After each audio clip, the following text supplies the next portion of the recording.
মাননীয়া শুভনন্দন পরিযায়ী শ্রমিক বলছিলাম। তো আপনি শুনলাম আপনার 5,000 টাকার ব্যাপারটা।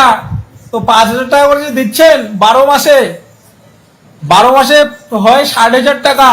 তো আপনার ইলেকশনটা হচ্ছে ফেব্রুয়ারি মার্চ মাসে। তারপরে ভগবান না করুক আপনি যদি না থাকেন পরে, তাহলে কে দিবে? আমরা যে এখানে কাজটা সবকিছু ফেলে রেখে চলে যাব। এই যে দুটো রুম নিয়েছি, একটা এই যে দুটো, ঠিক আছে, দুটো রুমের ভাড়া হচ্ছে 12,000 টাকা মাসে। তো আমরা পুরো ফ্যামিলি মিলে 75 থেকে 80,000 টাকা কাজ করি এখানে। তো বাড়ি গেলে তিনজনের হয় 15,000 টাকা, ঠিক আছে। তো তার সাথে ইলেকট্রিক বিল, খাওয়া দাওয়া, এভরিথিং হাবিজাবি নিয়ে আরো খরচা বেড়ে যাবে। তো 15,000 টাকাতে কি হবে মাননীয়া? তার জন্য বলছি কাজ দিন, কাজ যোগ্যতা অনুযায়ী কাজ দিন, ঠিক আছে।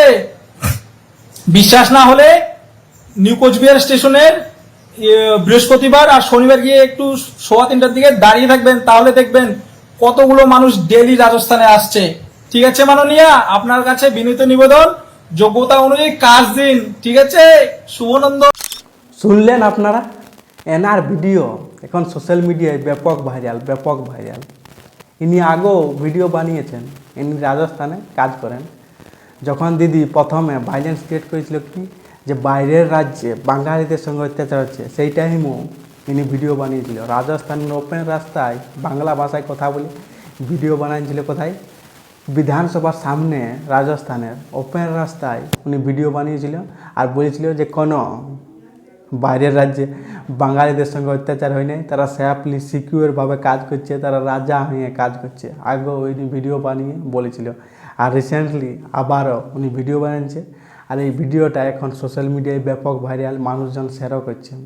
কারণ কি, যে মমতা ব্যানার্জি যে একটা ভাইলেন্সের রাজনীতি, দাঙ্গা লাগানোর রাজনীতি, সেইটার পুরো পোল খুলে দিয়েছে। ইনি কি বললেন, যে 5,000 করে মমতা ব্যানার্জি বলেছে যে 5,000 করে মান্থলি মাসে দেওয়া হবে পরিযায়ী শ্রমিকদের, কিন্তু 5,000 টাকায় বাস্তবে কি ঘর চলবে? ইনি রাজস্থানে কাজ করে, ইনি 30 থেকে 40,000 টাকা মাসে ইনকাম করে। মাননীয়কে শুভনন্দন জানিয়ে বলে দিল যে তাদের মাসে রুম ভাড়ায় কত লাগে? 12,000 টাকা। 5,000 টাকায় কীভাবে চলবে? তার থেকে কি বলল, যে যোগ্যতা অনুযায়ী কাজ দিন, একদম পারফেক্ট কথা বলেছে, যোগ্যতা অনুযায়ী কাজ দিন। কারণ এই ভাতা দিয়ে ইহা দিয়ে কিচ্ছু হবে নাই। এটা উনি একদম পুরো সঠিকভাবে বলে দিল যারা বাইরের রাজ্যে কাজ করছে। কারণ আমাদের ম্যাক্সিমাম মানুষজন কি বাইরের রাজ্যেই কাজ করে। আপনারা দেখে নেবেন, দিল্লি, মুম্বাই, গুজরাট, মহারাষ্ট্র, চেন্নাই, এইসব ম্যাক্সিমাম রাজ্যে আমাদের পশ্চিমবঙ্গের মানুষরা কাজ করে, পরিযায়ী শ্রমিক হিসাবে কাজ করে।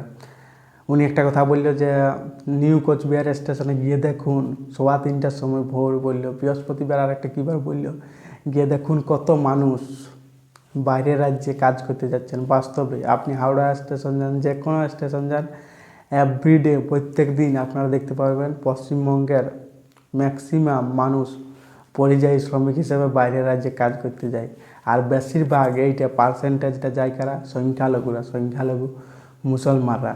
আর মমতা ব্যানার্জি কী চাইছে, যে ভোটের আগে তাদেরকে নিয়ে আসতে 5,000 টাকা এই জন্য মান্থলি দেওয়ার কথা বলছে। 1 বছরের জন্য দিবে বলছে, 12 মাস 60,000 টাকা হচ্ছে টোটাল। 60,000 টাকায় কি সংসার কারো চলবে না? কারণ ম্যাক্সিমাম বাইরের রাজ্যে গিয়ে তারা মান্থলি কত 20,000 টাকা, কেউ 30,000 টাকা, যে যেমন যোগ্যতা অনুযায়ী 40,000 টাকা, যে যেমন পাচ্ছে ইনকাম করছে, তাদের মান্থলি 5,000 টাকা পশ্চিমবঙ্গে চলবে। 1 বছরের জন্য উনি দিচ্ছে কী জন্য? কারণ 2026-এ ভোট আসছে। আরও উনি কী বললেন, যে ভগবান না করুক যদি আপনি না থাকেন, কারণ মার্চ মাস দিকেই ভোট হবে, ফেব্রুয়ারি মার্চ মাস দিকেই। আর যদি হেরে যায় তখন তাহলে এই পরিযায়ী শ্রমিকগুলোর কী হবে? সেই জন্য বলছি ভগবান না করুক আপনি যদি না থাকেন বাস্তবেই। সেই জন্য উনি কী বলছে, যে যোগ্যতা অনুযায়ী চাকরি দিন। কারণ যোগ্যতা অনুযায়ী চাকরি পায়, তাহলে মানুষ কী পারবে? করে খেতে পারবে। কারো ভাতার উপর, কারো ইয়ার উপর টিকে থাকবে না। আর এই যে ভাতাটা দেওয়া হচ্ছে, ভাতার বদলে যদি ইন্ডাস্ট্রি করা হয় পশ্চিমবঙ্গে, বড় বড় শিল্পকে যদি আনা হয়, তাহলে কি সাধারণ মানুষরা রোজগার পাবে। আর এভরিডে প্রত্যেক সাল মানুষরা নিজেরা করে খেতে পাবে না, ভাতার উপর নির্ভর থাকে। কিন্তু মাননীয় কী করছে, সাধারণ মানুষদের কী করছে, ভাতার উপর নির্ভরশীল করতে চাইছে। যেমন সরকারের চটি চাটে, সরকারের গোলামি হয়, সরকারের হয়ে কাজ করে। কিন্তু ম্যাক্সিমাম যারা বাইরের রাজ্যে থাকে, বিশেষ করে হিন্দুরা জানে এইটা, কিন্তু মমতা ব্যানার্জি চেষ্টা করছে, জানে যে হিন্দুরা আসবে না, কিন্তু কাদেরকে ডর দেখানো হচ্ছে? সংখ্যালঘুদেরকে। সংখ্যালঘু, কারণ পশ্চিমবঙ্গের ম্যাক্সিমাম মানুষ, মানে সংখ্যার যদি দেখেন তো সংখ্যালঘুরাই বাইরের রাজ্যে কাজ করে, হিন্দুরাও করে, সবাই করে, কিন্তু আসার চান্সটা বেশি। এই এখন যে ভাইলেন্স ক্রিয়েট করছে, বাইরের রাজ্যে বলা হচ্ছে বাঙালিদের সঙ্গে অত্যাচার হচ্ছে, কিন্তু বাইরের রাজ্যে কি বাঙালিদের সঙ্গে অত্যাচার হচ্ছে? না, বাঙালিদের সঙ্গে অত্যাচার আছে, বাংলাদেশের মুসলমানদের সঙ্গে অত্যাচার আছে, তাদেরকে ধরপাকড় করা হচ্ছে। কিন্তু সেই ভাইলেন্সটা, ডটটা দেখায় কী চাইছে যারা মুসলিম, তারা এখন বলছে ভোটের আগে আসুক, মমতা ব্যানার্জির এখন চাল, তাদেরকে 5,000 টাকা করে দেওয়া হবে, আর ভোটটা আমাকে দেই, আমার যেমন চাটুকারিতে করেন, তারপরে ভোট ফুরান যাক, ভুলে যাবে। সংখ্যালঘুর কথা কারো কথা নাই, এই সরকারটা শুধু নিজের পরিবারের কথা ভাবে, বাকি তারপর আর কারো কথা নাই, তারপরে ভোট ফুরান যাবে, সাধারণ মানুষের কথাও ভুলে যাবে, সব ভুলে যাবে, আপনারা ভাতাও পাবেন নাই, কিচ্ছু নেই, তারপরে ঘুরে সেই আপনাদের পরিযায়ী শ্রমিক হয়ে বাইরের রাজ্যে গিয়ে কাজ করতে হবে। এইটাই রিয়েলিটি। কিন্তু মানুষজন কোথাও না কোথাও এখন সংখ্যালঘুরাও বুঝতে পারছে যে ভাতায় কিছু হবে নাই, যোগ্যতা অনুযায়ী কাজ দিন, বেকারদের কাজ দিন, পশ্চিমবঙ্গে শিল্প নিয়ে আসুন, পশ্চিমবঙ্গে ইন্ডাস্ট্রি নিয়ে আসুন, তাইলে কি যে পশ্চিমবঙ্গের বেকাররা আর বাইরের রাজ্যে গিয়ে কাজ করতে হবে না, তারা পশ্চিমবঙ্গে রোজগার পাবে। কিন্তু যেহেতু এটা একটা মানে কি বলবো ডেঞ্জারাস রাজনীতিবিদ, ইনি নির্ভরশীল করছে কি, যেমন আমি সারা জীবন থাকি, যেমন আমার উপর নির্ভর করে থাকে, আর যেমন ভোটটা আমাকে দিতে বাধ্য হই, একটা ডর দেখায়, একটা দাঙ্গার রাজনীতি করে কি করছে, ক্ষমতায় থাকার চেষ্টা করছে। কিন্তু কোথাও না কোথাও এখন বুঝতে পারছে মানুষজন, আর বুঝতে হবে, আর সঠিক সরকারকে কোথাও না কোথাও নিয়ে আসতে হবে। আর এই মানুষটা এখন সোশ্যাল মিডিয়ায় বাস্তবে ব্যাপক ভাইরাল, আর পুরো পোল খুলে দিচ্ছে কিন্তু সরকারের। এখন জানি না সরকার, কারণ এই সরকারটা ডেঞ্জারাস সরকার, এই সরকারটার বিরুদ্ধে বলা মানে কি অ্যাকশন নেবে বোঝা মুশকিল। কারণ একটা যে ক্ষমতাবান পার্টি, তার সাপোর্টে বলা অনেক সহজ, কিন্তু তার বিপক্ষে বলা, তার দুর্নীতিগুলো তুলে ধরা, তার ভ্রষ্টাচার মানে করাপশানগুলো তুলে ধরা অনেক কঠিন। কারণ অনেক কঠিনই তাকে ফেস করতে হচ্ছেই, এটা সবার ক্ষেত্রেই হয়েছে।